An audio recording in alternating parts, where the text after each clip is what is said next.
Ito, ang latest weather update. Alamin ang pinakasariwang ulat panahon ngayon dito sa Information TV Educational Channel. Nakaapekto ang shearline o yung pagsasalubong ng hangin mula Hilagang Silangan at Silangan sa bahagi na extreme northern Luzon area. Ito po yung nakikita natin ngayon dito sa ating satellite imagery na kung saan may mga kaulapan na dala, lalo na po sa may bahagi ng Batanes at Babuyan Islands, na kung saan ngayong gabi nga inaasahan natin na itong mga isla na to ay makakaranas ng mahina hanggang sa tamtaman, kung minsan ay malakas na bugso ng mga pag-ulan dala ng shearline.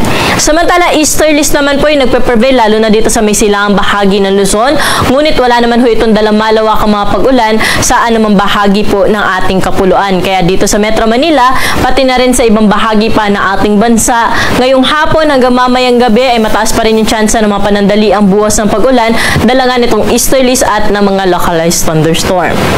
Wala naman tayong minomonitor ngayon na anumang low pressure area o bagyo na posibleng makaapekto sa ating bansa.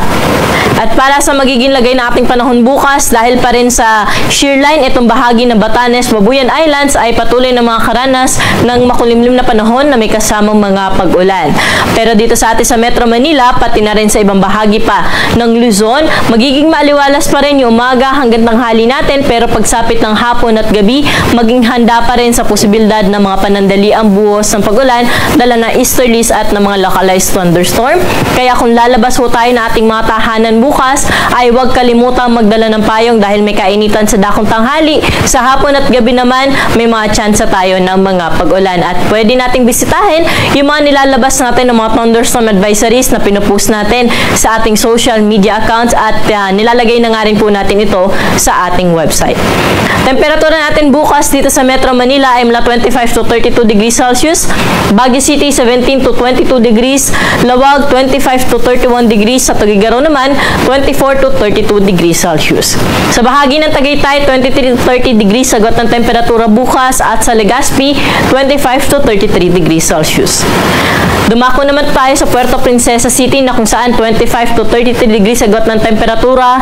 Sa may Kalayaan Islands naman 26 hanggang 32 degrees Celsius.